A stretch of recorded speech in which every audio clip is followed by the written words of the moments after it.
దేవుని స్తోత్రం. మీ అందరికీ వందనాలు. ప్రభు పేరట దేవుని వీక్షిస్తున్న వీడియో మీ అందరికీ దేవుని పేరట నమస్కారాలు, వందనాలు తెలియజేస్తున్నాను. మరి చిన్న వాక్యంలోనికి వెళ్ళేటప్పుడు చిన్న ప్రార్థన చేసుకుందాం. కృపామయుడ, దయామయుడ, నీకే స్తోత్రాలు ప్రభువా. అయా, మమ్మల్ని జ్ఞాపం చేసుకోనండి. నీ వాక్యము నాయన చెప్పుచుండగా ఇది అనేకుల హృదయాల్లో కార్యం చేయలాగున మీరే సహాయం చేయండి. వీక్షిస్తున్న ప్రతి ఒక్క బిడ్డ వాళ్ళ హృదయాల్ని మీరే కరిగించి నా ప్రభా వాక్యం వాళ్ళ హృదయాల్లో మరి పనిచేయలాగున సహాయం చేయండి. నీకే వందనాలు ప్రభువా, నీకే స్తోత్రాలు. యేసు పరిశుద్ధ నామమున అడిగి వేడుకుంటున్నాము జీవగల తండ్రి. Amen, amen. ఈ వీడియోని వీక్షిస్తున్న ప్రియతమ మరి నా ప్రియులైన సహోదరి సహోదరులారా, ప్రభు పేరట మీకు వందనాలు తెలియచేయుచున్నాను. మరి వాక్యంలోనికి వెళదాము. మరి ఈ వీడియో మీకు నచ్చినట్లయితే ప్రతి ఒక్కరికి, మీ స్నేహితులకి, మీ బంధుమిత్రులకి షేర్ చేయండి, లైక్ చేయండి, మా ఛానల్ సబ్స్క్రైబ్ చేయండి. మరి వాక్యంలోనికి వెళదాము. దేవునికి ఇలాంటి వారు కావాలి. ఎలాంటి వారు అనంటే దేవునికి ఇష్టలైన ప్రజలు దేవునికి కావాలి. ఎలాంటి వారంటే ఫస్ట్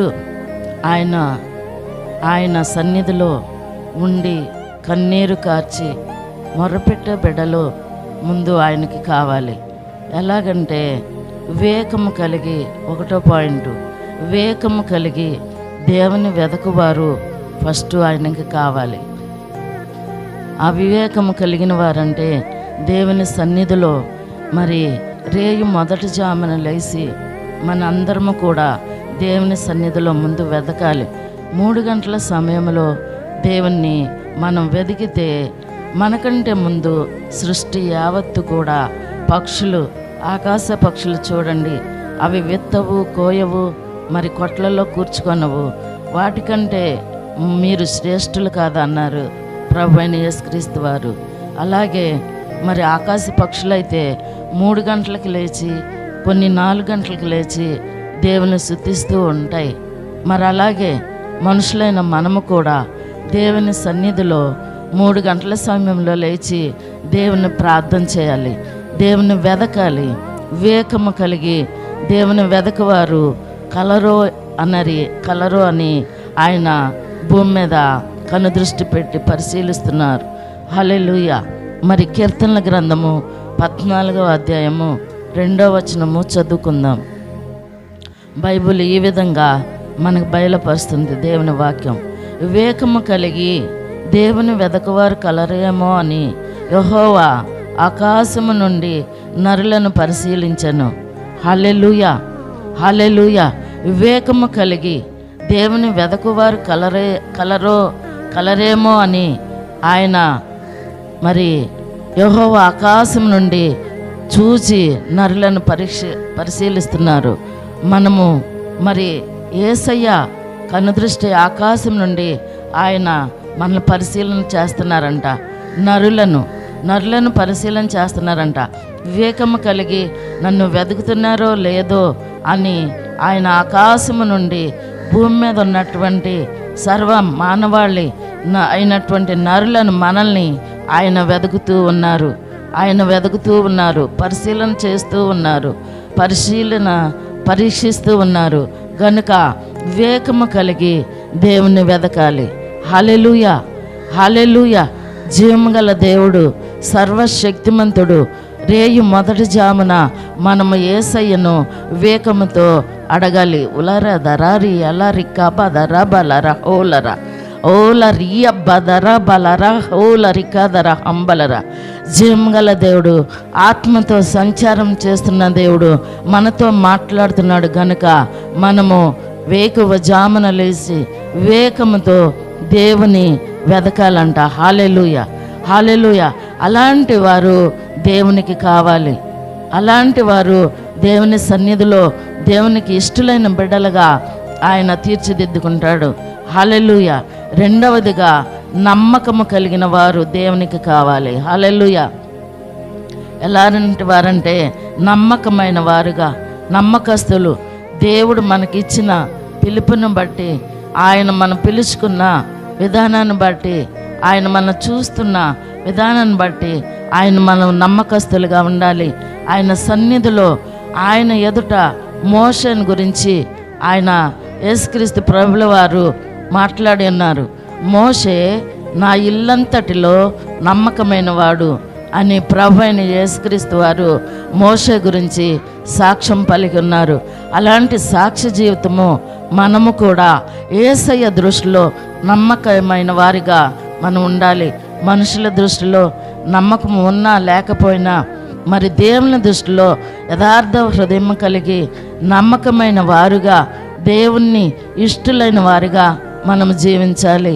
అందుకనే కీర్తనల గ్రంథము 101:6 ఏమని సెలవిస్తుందంటే వాక్యము, కీర్తనల గ్రంథము 101:6 ఏమని సెలవిస్తుందంటే 6వ వచనంలో, నా యొద్ద నివసించినట్లు దేశములో నమ్మకస్తులైన వారిని నేను కనిపెట్టుచున్నాను. నిర్దోష మార్గమందు నడుచువారు నాకు పరిచారకులగుదురు. హల్లెలూయా, హల్లెలూయా.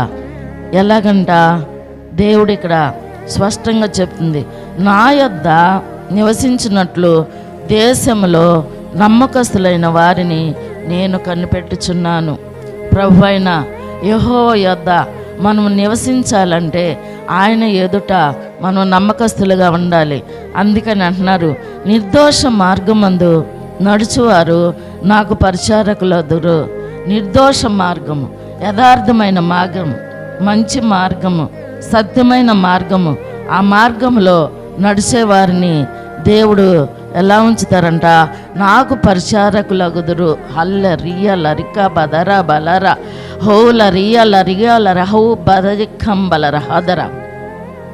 నిర్దోషమైన మార్గములో నడుచువారు నాకు పరిచారకులగుదురు. ఆయన పరిచర్యకి పిలిచేవారిని దేవుడు నిర్దోష మార్గంలో ఉన్నవారిని ఆయన పిలుచుకుంటారండి. ఆయన ఏర్పాటు చేసుకుంటారు. ఆయనకి నమ్మకస్తులైన వారిని ఆయన సన్నిధిలో, మరి ఆయన త్రోవలో, ఆయన ప్రణాళికలో, ఆయన చిత్తంలో ఉన్నవారిని నిర్దోషమైన మార్గంలో యేసయ్య నడిపించి తన పరిచారకులుగా ఆయన చేసుకుంటారు. స్త్రీ పురుష తేడా లేదు. దేవుని పరిచారకు అందరూ సమానులే అంటున్నారు ప్రభువైన. మరి మనం కూడా యేసయ్య స్త్రీ పురుష తేడా లేకుండా దేవుని సన్నిధిలో ప్రతి ఒక్క బిడ్డ వాడబడాలి. హల్లెలూయా, హల్లెలూయా. అందుకనే మనము ముందు నిర్దోష మార్గం ఎంచుకోవాలి. నిర్దోష మార్గం అంటే దోషము లేనటువంటిది, పాపము లేనటువంటిది, అతిక్రమం లేనటువంటిది. ఆ నిర్దోషమైన మార్గము సత్యమైన మార్గము ఆ యేసయ్య మార్గమే. ఆ యేసుక్రీస్తు ప్రభుల మార్గము మనల్ని పరిచారకులుగా చేస్తుంది. పరిచారకులు అంటే దేవుని పరిచర్య చేసేవారు, దేవుని ప్రణాళికలో ఉండేవారు, దేవుని వాక్యాన్ని బోధించేవారు, దేవుని చిత్తంలో ఎదిగేవారు. దేవుని సంకల్పంలో ఉన్న మనందరము కూడా దేవుని పరిచారకులుగా ఆయన తీర్చిదిద్దాలి. ఆయన తీర్చిదిద్దాలంటే మనం ఆయన మార్గంలో, నిర్దోష మార్గంలో ఉండాలి. దోషం లేని వారిగా ఉండాలి. దేవుని సన్నిధిలో స్తుతించుకుంటూ రేయి మొదటి జామున ప్రార్థన చేస్తూ దేవుని సన్నిధిలో మనం జీవించాలి. ఈ లోకము దాని ఆశలు గతించినను నా మాటలు ఎన్నడను గతించవన్నారు ప్రభు అయిన యేసుక్రీస్తు వారు. కనుక ఆయన ఈ లోకంలో ఏది ఉన్నా లేకపోయినా, ఆస్తి ఐశ్వర్యాలు ఉన్నా లేకపోయినా, మేడలు మిద్దెలు ఉన్నా లేకపోయినా, యేసయ్యను కలిగిన జీవితము ధన్యకరమైనది అంటున్నారు. ఆ ధన్యకరమైన జీవితము యేసయ్యను కలగకపోతే మన జీవితము వట్టి వ్యర్థమే అంటున్నారు. ఒక భక్తుడి గారు అంటున్నారు, భూమి మీద ప్రసంగి అయినటువంటి ఆ భక్తుడి గారు అంటున్నారు, సమస్తము వ్యర్థము వ్యర్థము, భూమి మీద సమస్తము వ్యర్థము, మనుషులు ప్రయాసపడు అంతటి అవన్నీ కూడా వ్యర్థమే. పుట్టినది మొదలుకొని చనిపోయేంత వరకు కూడా భూమి మీద రకరకాలైన విన్యాసాలు, రకరకాలైన విద్యలు, రకరకాలైన వారు ఏర్పాటు చేస్తున్న మార్గాల్లో వారే నడుస్తూ ఉంటారు. కానీ ప్రభువైన యేసుక్రీస్తు వారు అవన్నీ కూడా భక్తుడు అన్నటువంటి ప్రసంగి అంటున్నారు, వ్యర్థము వ్యర్థము సమస్తము వ్యర్థమే. అందుకనే దేవునికి ఇలాంటి వారు కావాలి. మొదట దేవుని వివేకము కలిగి వెతకవారు కలరేమో అని ఆయన ఆకాశం నుండి పరిశీలన చేయుచున్నాడు. రెండవదిగా నమ్మకస్తులుగా ఉన్నారేమో ఆయన చూస్తూ ఉన్నారు. నమ్మకస్తులైన వారు దేవునికి కావాలి. నిర్దోష మార్గంలో నడిచేవారు ఆయన పరిచారకులుగా ఆయన తీర్చిదిద్దుతాడు. హల్లెలూయా, హల్లెలూయా.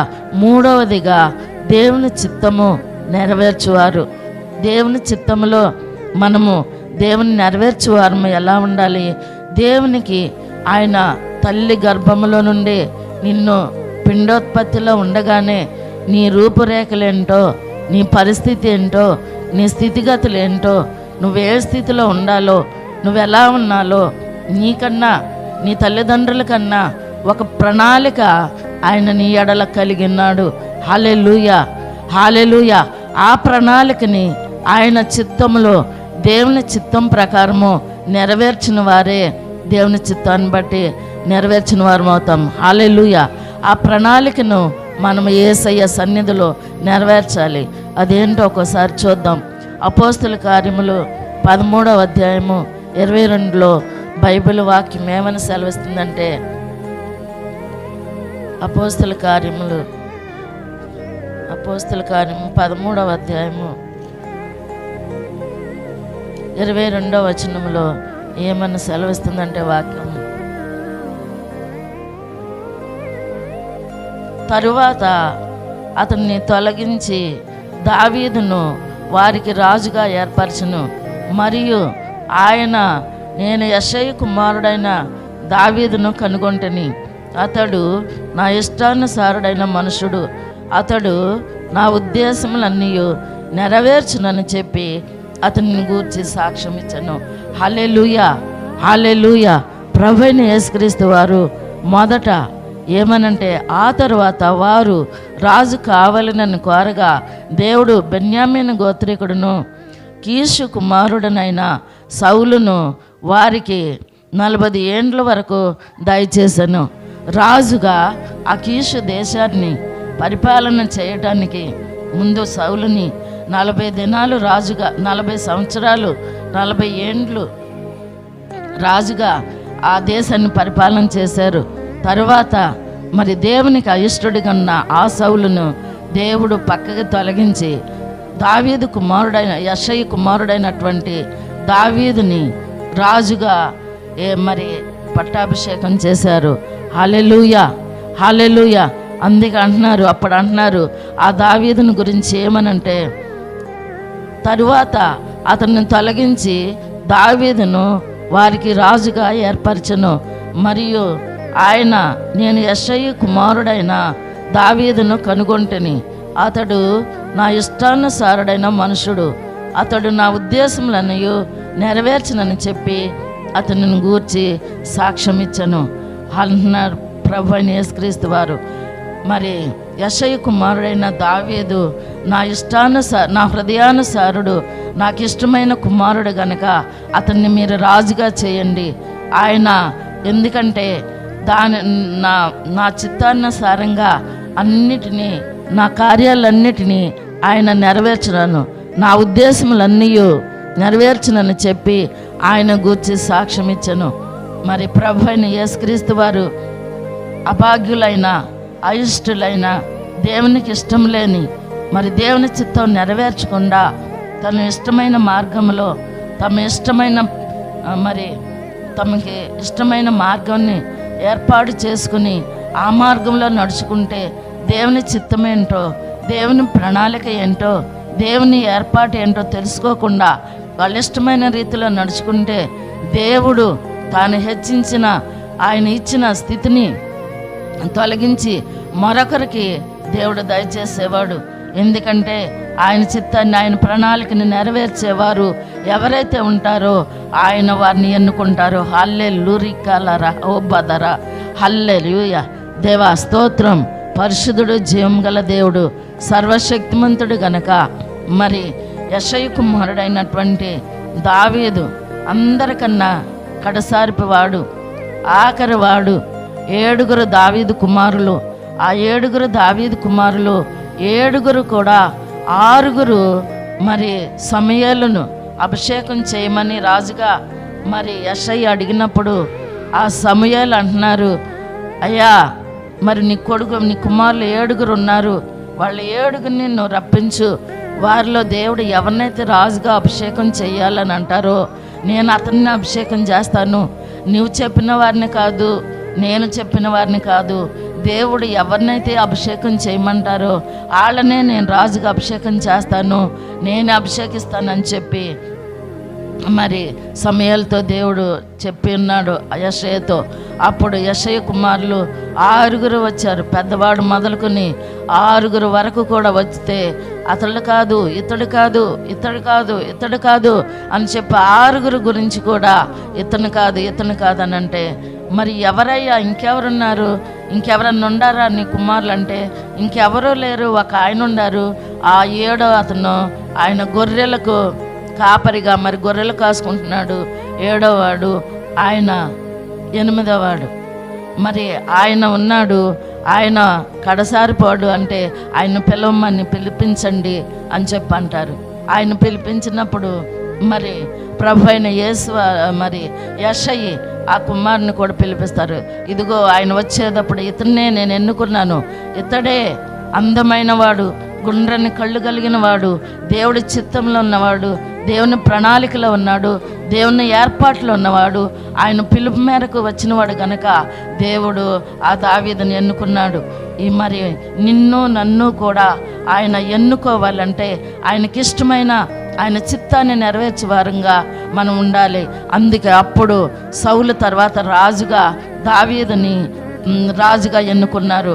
అప్పుడు అంటున్నాడు యేసయ్య ఆ దావీదుని గురించి ఏమని అంటున్నారంటే ఇక్కడ, తరువాత అతను తొలగించి దావీదును వారికి రాజుగా ఏర్పరచును, మరియు ఆయన నేను యెషయా కుమారుడైన దావీదును కనుగొంటిని, అతడు నా ఇష్టానుసారుడైన మనుషుడు, అతడు నా ఉద్దేశములను నెరవేర్చునని చెప్పి అతనిని గూర్చి సాక్ష్యం ఇచ్చాను. హల్లెలూయా, హల్లెలూయా.